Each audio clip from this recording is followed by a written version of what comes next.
Vulture Diaper growled. Food talks too much! Hungry! It charged me. I shot. The arrow found its mark, the middle of the ghoul's chest, but it bounced off like a rubber mallet against metal. The celestial bronze point must have hurt at least. The ghoul yelped and stopped in its tracks, a steaming, puckered wound on its sternum. But the monster was still very much alive. Perhaps I managed 20 or 30 shots at that exact same spot I could do some real damage. With trembling hands, I knocked another arrow. That was just a warning, I bluffed. The next one will kill. Vulture Diaper made a gurgling noise deep in its throat.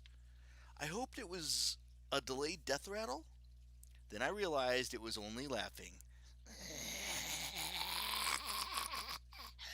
Want me to eat different food first? Save you for dessert? It uncurled its claws, gesturing towards the hearse. I didn't understand. I refused to understand. Did it want to eat the airbags? The upholstery? Meg got it before I did. She screamed in rage. The creature was not an eater of the dead. We were driving a hearse. It was going to eat the dead. No! Meg shouted. Leave him alone! She lumbered forward, raising her swords, but she was in no shape to face the ghoul. I shouldered her aside, putting myself between her and the Euronymous, and fired my arrows again and again. They sparked off the monster's blue-black hide, leaving steaming, annoying, non-lethal wounds. Vulture Diaper staggered towards me, snarling in pain, its body twisting from the impact of each hit. It was 5 feet away. 2 feet away. Its claws shred my face.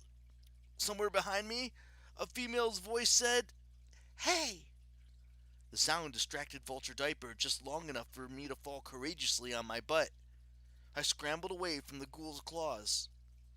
Vulture Diaper blinked, confused by its new audience. About 10 feet away, a ragtag assortment of fauns and dryads, perhaps a dozen in total, were attempting to hide behind one gangly pink-haired young woman in Roman legionnaire armor.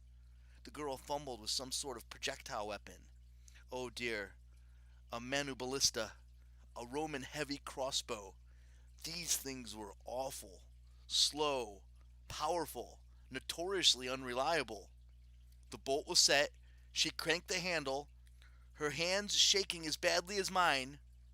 Meanwhile, to my left, Meg groaned in the grass, trying to get back to her feet. You pushed me, she complained, by which I'm sure she meant, thank you, Apollo, for saving my life. The pink-haired girl raised her manuballista. With her long, wobbly legs, she reminded me of a baby giraffe. Get away from them, she ordered the ghoul. Vulture Diaper treated her to its trademark hissing and spitting. More food! You will all join the king's den! Dude! One of the fawns nervously scratched his belly under his People's Republic of Berkeley t-shirt. That's not cool! Not cool, several of his friends echoed. You cannot oppose me, Roman! The ghoul snarled. I have already tasted the flesh of your comrades at the blood moon. You will join them! Thunk! An imperial gold crossbow bolt materialized in the center of Vulture Diaper's chest. The ghoul's milky eyes widened in surprise. The Roman legionnaire looked just as stunned. Dude, you hit it, said one of the fawns, as if this offended his sensibilities. The ghoul crumbled into dust and vulture feathers. The bolt clunked to the ground. Meg limped to my side. See, that's how you're supposed to kill it. Oh, shut up, I grumbled. We faced our unlikely savior. The pink-haired girl frowned at the pile of dust, her chin quivering as if she might cry. She muttered, I hate those things. You fought them before? I asked. She looked at me like this was an insultingly stupid question. One of the fawns nudged her. Lavinia, dude, ask who these guys are. Right. Lavinia cleared her throat. Who are you? I struggled to my feet, trying to regain some composure. Apollo, this is Meg. Thank you for saving us. Lavinia stared. Apollo as in? It's a long story. We're transporting the body of our friend Jason Grace to Camp Jupiter for burial. Can you help us? Lavinia's mouth hung open. Jason Grace? He's dead? Before I could answer, from somewhere across Highway 24 came a wail of rage and anguish. Hey, said one of the fawns.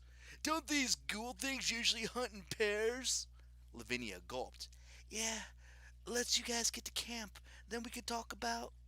She gestured uneasily at the hearse. Who is dead and why?